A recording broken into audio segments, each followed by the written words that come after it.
오늘 은혜 받으실 하나님의 말씀은 열왕기상 12장 25절에서 33절입니다. 구약성경 535면입니다. 우리가 이 말씀을 함께 읽으실 때 하나님의 음성으로 들으시길 바랍니다. 여로보암이 에브라임 산지에 세겜을 건축하고 거기서 살며 또 거기서 나가서 분회를 건축하고 그의 마음에 스스로 이르기를 나라가 이제 다윗의 집으로 돌아가리로다.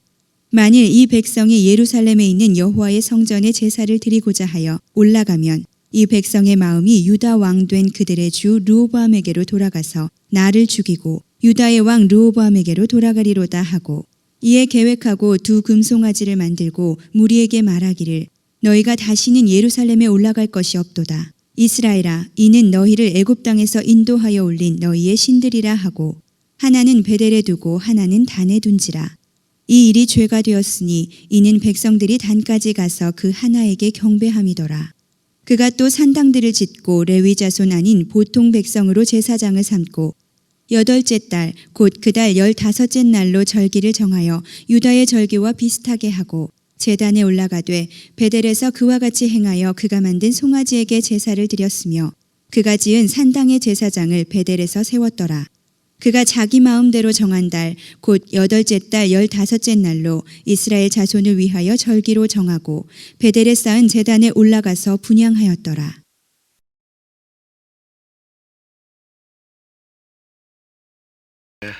지난주에는 영광에서 추락으로 이런 제목 가지고 이 사울에 대해서 우리가 한번 생각을 해봤습니다. 이 사울은 하나님을 우롱하는 예배자였습니다. 그리고 믿음이 부실한 예배자였습니다.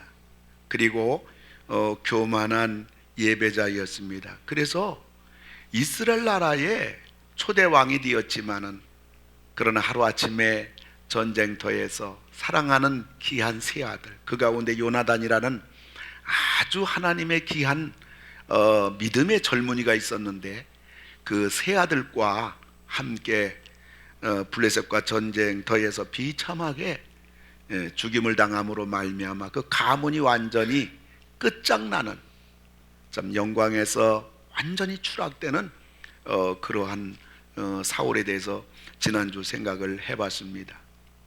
오늘은 이 여로보암에 대해서 여러분과 같이 생각하면서 흥함에서 망함으로 이런 제목 가지고 말씀을 드리려고 합니다. 사울은 이스라엘이라는 나라에서 초대왕이었습니다. 그런데 여로보암은 이스라엘이라는 나라가 남북으로 분열됩니다. 그럴 때 여로보암은 북이스라엘의 초대왕이었습니다. 그런데 어떻게 여로보암이 이렇게 흥함에서 망함으로 그의 인생이 그와 같이 되었는가? 오늘 그 이유를 우리가 한번 생각해 보면서, 아무쪼록 여러분들은 영광에서 영광으로 가시고 흥함에서 흥함으로 가시는 여러분 다 되기를 주님의 이름으로 축원합니다. 이 여로보암은 첫째로는 그는 은혜를 잊어버린 예배자였습니다. 이 솔로몬이 죄를 범합니다. 그리고 그 아들 르호보암이 죄를 범합니다. 그래서 하나님께서 이 이스라엘 나라가 남북으로 분열되면서 이 북쪽에 왕을 세워야 되는데 누구를 세울 것인가? 그럴 때 이 평범한 여로보암을 어부지리로 하루아침에 왕이 된 겁니다. 하나님의 상상할 수 없는 은혜를 여로보암은 입은 것입니다. 여러분, 은혜는 예배로 표현되는 겁니다. 그리고 예배는 하나님을 향하는 것인데 이 여로보암이 하나님의 은혜를 망각하니까 그는 하나님을 놓쳐버렸어요. 하나님을 놓쳐버리다 보니까 자기가 하나님의 은혜로 왕이 됐는데 그는 고민하는 겁니다. 내가 어떻게 이 왕권을 유지할 것인가? 이것이 여로보암의 고민이었습니다. 그러다 보니까 하나님의 은혜를 망각하고 잊어버리고 자기는 왕이 됐지, 이 왕권을 어떻게 유지할 건가 골몰하다 보니까 거기서 여로보암은 예배를 잘못 드렸습니다. 예배를 잘못 드리다 보니까 예배 실패자가 됐습니다. 예배 실패자가 됐으니까 여로보암은 망하고 만 겁니다. 은혜를 잊어버린 여로보암.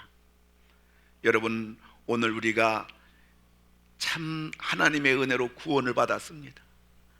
그리고 우리가 지난 날을 가만히 뒤돌아보면 모든 것이 전부 다 하나님의 은혜입니다.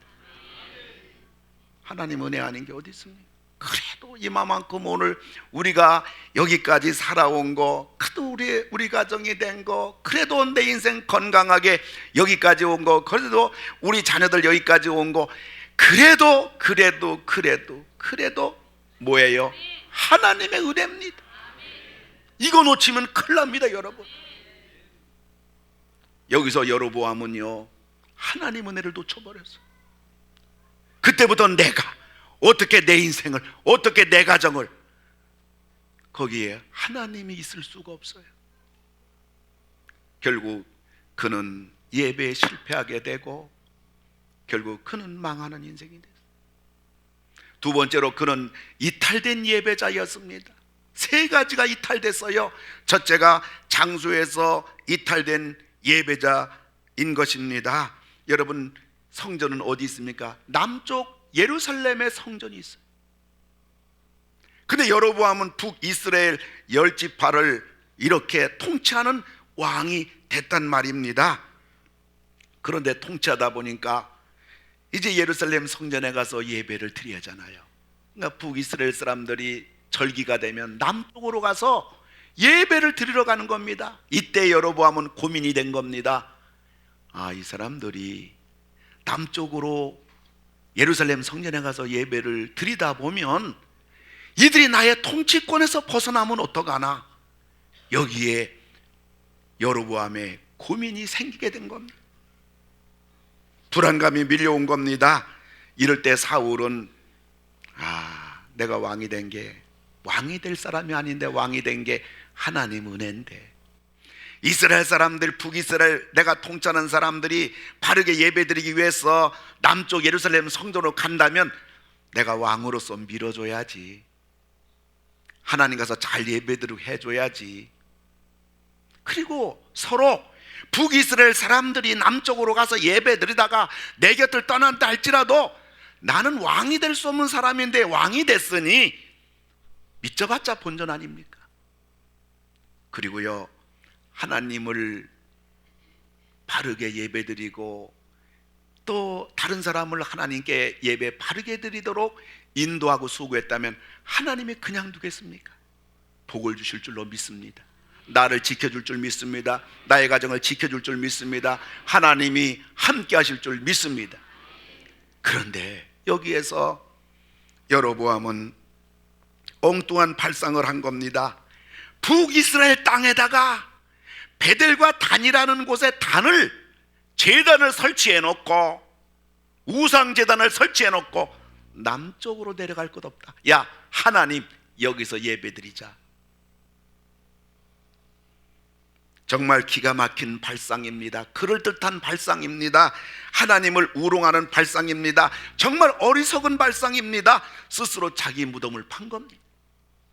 우리가 여기서 배워야 될 게 있어요.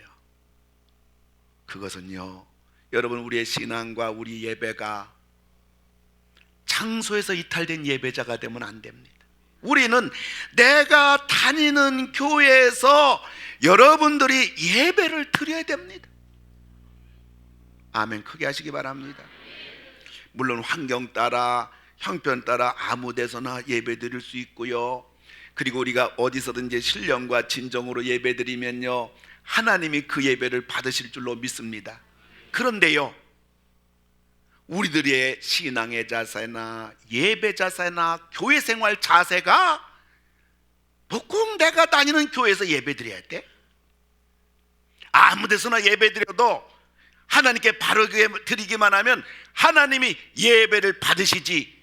여러분, 그런 신앙관을 가지고 있고 그런 예배관을 가지고 있고 그런 교회관을 가지고 있다면요, 불행하게도 그 사람에게는요, 그 성도에게는요, 자기 교회가 없는 거예요. 그런 생각을 가진 사람이 교회에서 봉사할 수 있을까요? 여기서 예배 드려도 되고 저기서 예배 드려도 되는데 교회 봉사할 수 있을까요? 찬양대 할 수 있을까요? 절대로 봉사 불가능합니다. 예배를 바르게 못 드리고요, 봉사를 제대로 못 하는데 성도들이 그분의 신앙을 인정해 줄까요? 인정 안 해줍니다. 성도들이 인정 안 해주는 그 사람 교회 지도자가 될 수 있을까요? 결코 지도자가 성도들은 세우지 않습니다. 그는 자기 교회도 없고요, 봉사도 못하고요, 그렇게 교회 오래 다녀도 지도자도 못 되고요. 그런 사람의 신앙에 기쁨이 있을까요? 감사가 있을까요? 보람이 있을까요? 열매가 있을까요? 저는 지금 4번, 5번째인데 여러분은 가만히 있는 거예요. 대체 아멘이라도 하든지 아니면 아니요라도 하든지. 32년 목회해도 이것은 언제나 고칠까요? 다 불가능한 겁니다. 물론 우리가 어떨 때는요, 어쩔 수 없이 내가 섬기는 교회가 아닌 다른 곳에서 예배를 드릴 수 있어요. 그때 우리가 가져야 될 마음은 무엇일까요? 하나님, 내가 섬기는 교회에서 예배 드려야 되는데 어쩔 수 없이 여기서 예배 드리네요. 하나님, 다음 주는 내가 섬기는 교회에서 예배 드리게 해주시고요. 하나님, 내가 늘 주일마다 보던 집사님, 권사님, 장로님 다음 주는 가서 만날 수 있게 해주시고요. 하나님, 내가 섬기는 자리에서 봉사할 수 있게 해주시고요. 내가 섬기는 내 교회 목사님의 설교를 들을 수 있도록, 오늘은 어쩔 수 없이 제가 여기서 예배드리지만 하나님, 저에게 은혜를 주세요. 여러분, 이런 신앙이 하나님이 기뻐하고 예뻐하고 그에게도 응답해 주지 않겠습니까? 아무 데서나 예배드리면 돼, 아무 데서 자면 되지, 아무 데서 먹으면 되지. 아니죠. 집으로 들어가야죠. 아내가 해준 밥 먹어야죠. 집에서 잠을 자야죠. 그런데요, 여로보암은 그게 아니에요. 예루살렘 성전에 가서 예배 드려야 되는데, 야, 거기서 예배 드릴 게 뭐 있냐? 베델과 단에서 여기서 예배 드리자. 다 우상 섬기게 만든 거예요.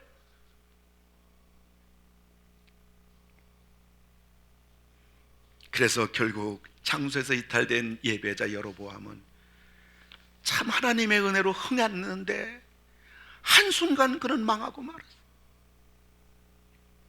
두 번째, 그는 시간에서 이탈된 예배자였습니다. 예루살렘 성전에서 예배드리는 날이 8월 15일입니다. 근데 여로보암은 북쪽에다가 베델과 단에 예배를 드리면서 남쪽에 흉내를 내가지고 8월 15일 날 우리도 예배드리자 했던 겁니다. 여러분, 남쪽 성전에서, 하나님 성전에서 예배드리는 8월 15일하고요, 하나님 없는 베델과단에서, 마귀 섬기는 베델과단에서 8월 15일 날 예배드리는 게 전혀 같을 수가 없는 겁니다. 예배는 아무 때나 드릴 수 있다. 여로보암식 신앙입니다. 여로보암식 생각입니다. 여로보암식 예배입니다. 아닙니다. 그래서 하나님께서는 구약에는 안식일 날 예배드려라, 신약에서는 주일날 예배드려라 정해진 겁니다. 사랑하는 성도 여러분, 우리가 주일날 예배드림으로 인해서, 우리가 예배 참석함으로 인해서 여러분, 우리가 한 주간 이 세상 살아갈 힘을 얻게 되는 겁니다. 그리고 우리가 한 주간 승리할 수 있는 보장받게 되는 겁니다. 그리고 우리가 한 주간 살아갈 영적 양식을 얻게 되는 겁니다. 그리고 한 주간 우리는 하나님이 지켜주는 은혜 안으로 들어가는 줄 믿으시기 바랍니다. 웬일입니까? 여러분들, 은혜 받는 것보다 더 중요한 게 뭐냐? 주일날 교회 나오는 겁니다. 은혜는 못 받아도요, 왠지 주일날 교회 나와서 여러분이 1시간 예배 드리고 나면 왠지 이 한 주간 하나님이 지켜줄 줄 믿어지고요, 하나님이 함께할 줄 믿는데 말이에요, 여러분 주일날 교회 안 나온 그 주간은 왠지 불안하고 하나님이 나를 떠난 것 같고 왠지 내가 탕자 같고 내 마음이 허전하고 내가 근심 걱정되는, 이것은 대체 어디서 오는 겁니까? 여러분들이 예배 참석함으로 인하여 하나님이 우리에게 약속해 주시고, 하나님이 한 주간 보장해 주시고, 하나님이 한 주간 지켜주시고, 하나님이 한 주간 우리를 책임져 주는 성령의 감동인 줄 믿으시기를 주의 이름으로 축원합니다. 근데 여로보암은 예배 시간에서 이탈된 예배자입니다. 거짓된 예배자입니다. 가짜 예배자입니다. 이 광야를 정복한 거인이라는 책을 쓴 마크 메터베리 목사님이 자기 교회에서 목회하면서 어느 날 경험을 이렇게 책에서 기록한 글입니다. 몇 년 전에 우리에게 암으로 죽어가던 여성 한 분이 있었습니다. 그녀는 처음 암 진단을 받았을 때 내가 걸을 수 있는 한 교회에 와서 하나님 앞에 예배 드리겠다고 말했습니다. 그리고 그녀는 자신의 말을 지켰습니다. 나는 그녀의 삶이 거의 다해가던 어느 날 그녀는 야위고 허약해진 몸으로 천천히 예배당 안으로 들어오고 있었습니다. 그녀는 머리카락이 거의 다 빠진 상태였고 얼굴빛은 매우 창백했습니다.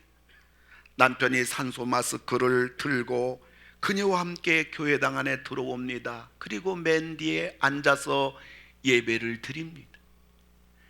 예배 중에 찬송 부를 때 우리는 다 두 손을 들고 찬양할 때 그녀도 가늘어진 두 손을 들고 찬양합니다. 근데 두 손이 벌벌벌벌 떨리고 있습니다. 나는 강단에서 예배를 인도하면서 그녀의 떨면서 드리는 찬양을, 하나님을 향한 찬양하는 그 모습 보면서 눈물에 울음이, 내 눈물 방울이 떨어지기 시작했습니다. 그녀는 눈을 감고 약간의 미소를 띤 채 나지막하게 찬양합니다. 그날 예배는 두 개의 설교가 있었습니다. 하나는 강단에서 내가 하는 설교였고, 하나는 맨 뒷자리에 있었던 그녀가 한마디 말도 없이 행한 설교였습니다. 그리고 두 설교 중에 그녀의 것이 훨씬 더 강렬했습니다. 사랑하는 성도 여러분, 우리는 이 여인의 외모나 이 여인의 건강을 부러워할 필요가 없습니다.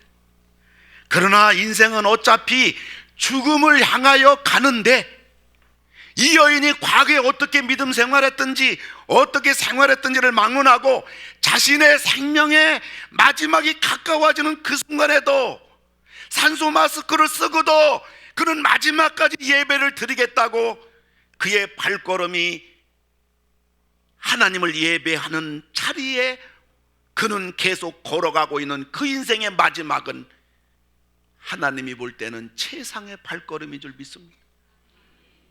여러분, 우리가 하나님 앞에 예배를 드리기 위해서 이 모양 저 모양으로 희생하는 것이 있다고 하면 그것은 가장 귀한 복이 되는 줄로 믿으시기 바랍니다.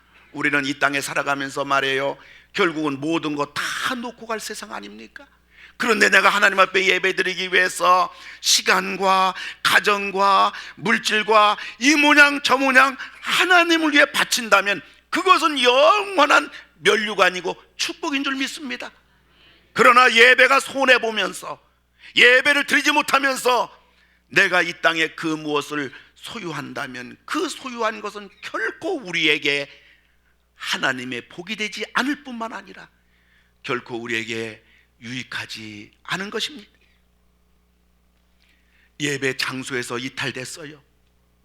예배 시간에서 이탈됐어요. 여로보암, 그는 하나님의 은혜로 흥함의 인생에서 망하는 인생으로 그는 전락하고 만 겁니다.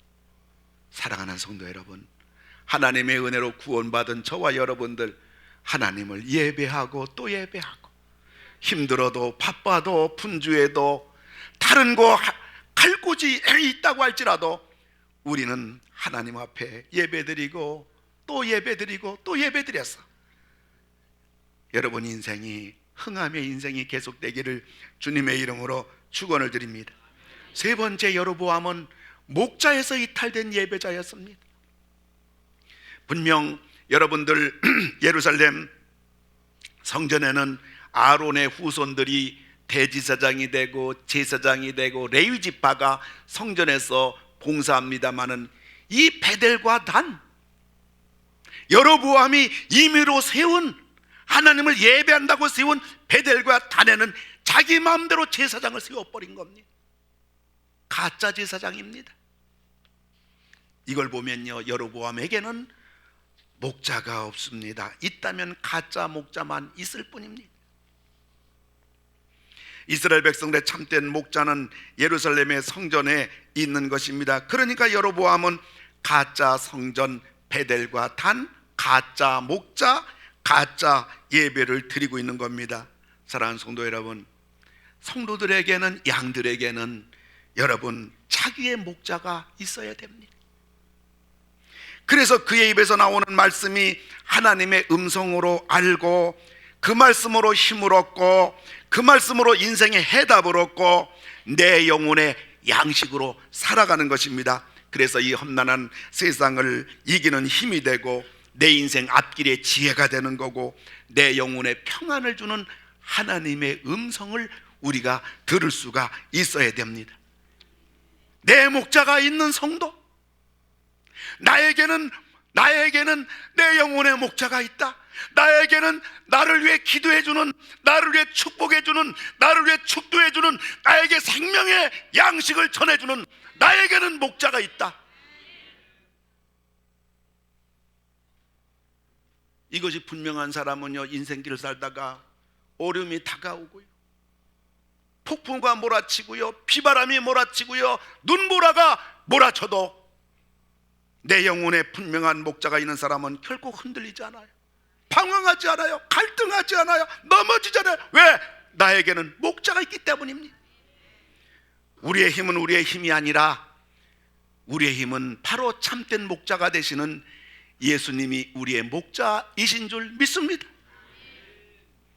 우리의 선한 목자 되시는 우리 예수님, 그런데 놀랍게도요, 예수님은 우리의 선한 목자시지만 그럼에도 불구하고 우리 예수님은 교회의 목자를 통해서 우리 예수님은 구체적으로 우리를 인도하시고 우리에게 음성을 들려주고 우리를 안내해 주시고 우리를 붙들어 주시고 우리에게 힘을 주신다는 사실을 믿으시기 바랍니다. 이것이 하나님의 놀라운 방법이고 이것이 놀라운 비밀인 겁니다.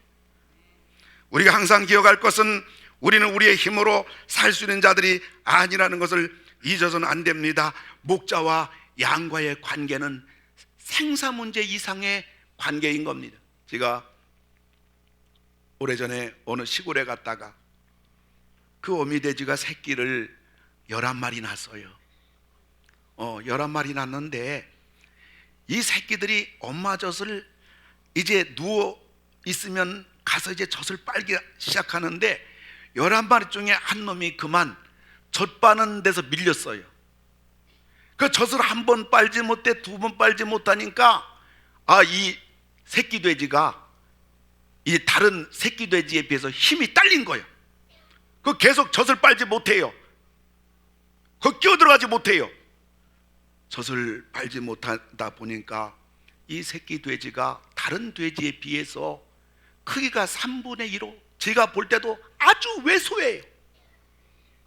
근데 제가 가만히 10 돼지 새끼들이 가서 막 젖을 빠는데 이 3분의 2 토막된 요 힘 빠져서 젖을 차지도 하지도 못하는 이 새끼 돼지는 그 바깥에 자기 새끼 돼지들이 열심히 빠는데 들어가지도 못하고 젖도 못 찾고 왔다 갔다 하는데 제가 볼 때는 그 새끼 돼지 제대로 살겠나 그런 생각이 들어요. 여러분, 목회자는요 성도들을 일일이 찾아갈 수가 없어요. 저는 여러분들을 일일이 찾아갈 수가 없어요. 여러분이 교회 나오셔야 돼요. 여러분이 예배 참석해서 하나님의 음성을 들어야 돼. 여러분들이 힘들 때 여러분들이 신방을 요청하시기 바랍니다. 여러분 인생의 방황과 갈등과 어려운 문제가 있을 때 여러분이 상담을 요청하기 바랍니다. 여러분 힘으로 감당할 수 없는 일이 생길 때 여러분 목자에게 와서, 목회자에게 와서 여러분 안수기도를 받으시고, 목사님 기도해 주시기 바랍니다. 우리 가정을 위해서 기도해 주시기 바랍니다. 저를 위해 기도해 주시기 바랍니다. 그래서 여러분 목자의 권면과 강단에서 목자의 음성과 또 여러분들 위해서 기도해 주고 신방 가고 상담하는 가운데 선한 참된 목자 되신 예수님께서 여러분들을 도와주시고 해결해 주시고 갈 길을 인도해 주시고 치료해 주시고 우리의 무거운 짐을 대신 우리 주님이 져주실 줄로 믿으시기를 주님의 이름으로 축원합니다. 여러분 목회자와 가까워지는 길은 교회 이곳저곳 얼마든지 산재해 있습니다. 영적 고아가 되지 말게 바랍니다. 영적 탕화가 되지 말기를 주의 이름으로 축원합니다. 예배 실패자 사울은 영광에서 추락으로, 예배 실패자 여로보암은 흥함에서 망함의 인생이 됐습니다. 말씀을 맺고자 합니다. 세 사람이 예수님과 함께 달리기 시합을 했습니다. 그런데 한 사람은 예수님보다도 더 빨리 달려가지고 1등 했습니다. 근데 한 사람은 예수님과 달리기 하는데 똑같이 공동 2위 했습니다. 한 사람은 예수님하고 달리기 하는데 예수님 따라가지 못해가지고 뒤쳐져서 계속 달렸습니다. 3등 했습니다. 한 사람은 1등하고 한 사람은 예수님과 공동 2위하고 한 사람은 3등 했습니다. 그런데 시합이 끝난 후에 세 사람에게 각각 다음과 같은 명칭이 주어졌습니다. 예수님보다 앞장서서 달린 그 사람은 주님의 길을 예비한 자라고, 예수님과 똑같이 공동 2위한 그 사람에게는 주님과 그는 동행한 자라고, 예수님과 함께 달리겠지만은 뒤처진 그 사람에게는 그는 주님의 뒤를 따르는 자라고, 세 사람에게 똑같은 칭찬이 주어졌습니다. 먼저 들어왔던, 예수님과 같이 들어왔던, 예수님에게 뒤쳐져서 들어왔던 건 모두 칭찬의 대상이 됐습니다. 그 이유는 뭡니까? 세 명은 하나같이 예수님과 함께 했기 때문입니다. 내가 이기느냐, 내가 지냐, 내가 돈 많이 벌었느냐, 내가 똑똑하냐, 내가 출세했냐, 이것이 아니라 우리 하나님의 칭찬, 예수님의 칭찬은 누구냐? 예수님과 함께 한다면 그는 모두 하나님의 칭찬 받을 것이고 예수님의 칭찬을 받을 것입니다. 우리가 이 땅에 살아가면서 우리는 부족함도 많고 연약함도 많고 어떤 때는 실패하기도 하고 어떤 때는 죄를 범하는 안타까운 순간들이 우리에게 있을지 몰라도 우리가 늘 예수님과 함께할 뿐만 아니라 예수님과 함께하는 것이 나타나는 것이 뭐냐? 그게 바로 예배입니다. 여러분 예배를 통해서 주님과 함께함으로 말미암아 여러분 주님이 여러분들을 귀하게 보시고 인정해 주시고 도와주시고 축복해 주시고 사랑해 주시는 여러분 다 되기를 주님의 이름으로 축원을 드립니다. 그래서 하나님의 은혜 입은 우리들은 어차피 예배자로 설 건데 어차피 예배 드릴 건데 그렇다면 이 예배를 통해서 여러분 흥함에서 추락이 아니라 흥함에서 흥함으로, 여러분 영광에서 추락이 아니라 영광에서 영광으로 다 나가시는 여러분 되기를 주의 이름으로 축원합니다.